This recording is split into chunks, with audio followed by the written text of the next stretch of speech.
আপনি কি জানেন একটি রাষ্ট্র ধ্বংস হয়ে যায় দুর্নীতিতে নয়, ধ্বংস হয় তখন যখন মানুষ ন্যায় বিচার পায় না, ন্যায় বিচার থেকে বঞ্চিত হয়। আসসালামু আলাইকুম রহমতুল্লাহ। জামান ল্যান্ড বিটির পক্ষ থেকে সবাইকে অনেক অনেক শুভেচ্ছা ও ভালোবাসা জানিয়ে শুরু করছি আজকের আলোচনা। আজকের বিষয় ন্যায় বিচার প্রাপ্তি।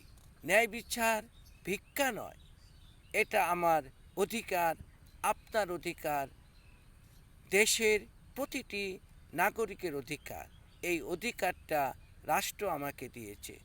আজ মানুষ আদালতের বারান্দায় বছরের পর বছর ঘুরছে। ভূমি অফিসে ভুল হলে ভুক্তভোগীর জরিমানা দিতে হয়। ক্ষমতাবানরা অপরাধ করে পার পেয়ে যান। গরিব মানুষ বিচার পেতে হিমশিম খায়। বিচার ব্যবস্থা আমাদের দেশে এমন পর্যায়ে পৌঁছেছে যে একজন বড় লোকের জন্য আইন হচ্ছে মুক্ত আকাশের মতো, আর গরিব মানুষকে আইন হচ্ছে শাসন করার জন্য। এই কি তাহলে সুশাসন? মহান আল্লাহ কোরআনে বলেছেন, তোমরা ন্যায়ের পক্ষে দৃঢ়ভাবে প্রতিষ্ঠিত থাকো ছুরা নিশা। প্রিয় নবী সাল্লাল্লাহু আলাইহি সাল্লাম বলেছেন, তোমাদের পূর্ববর্তী জাতি ধ্বংস হয়েছে এই জন্য যে ক্ষমতাবানরা চুরি করলে তাকে ছেড়ে দিত, আর দুর্বলরা করলে শাস্তি দিত। সহিহ বুখারী শরীফ। অর্থাৎ আইনের সামনে সবাই সমান না হলে রাষ্ট্র টিকে না, ব্যর্থ রাষ্ট্রে পরিণত হয়, একটা অকার্যকর রাষ্ট্রে পরিণত হয়। তাহলে সুশাসন কিভাবে আসবে?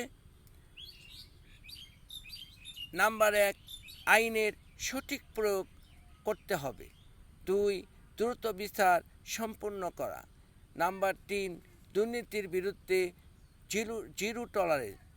নাম্বার 4, প্রশাসনের জবাবদিহিতা। 5, জনগণের সচেতনতা। শুধু সরকারের উপর দোষ দিয়ে লাভ নেই, আমাদেরও ঘুষ না দেওয়ার সাহস থাকতে হবে।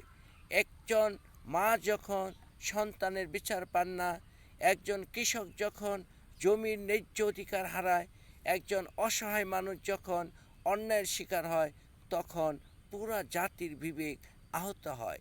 মনে রাখবেন, ন্যায় বিচার দয়া নয়, এটা আপনার অধিকার, আমার অধিকার, সকলের অধিকার। সুশাসন কেন স্লোগান নয়, এটা বাস্তব দাবি।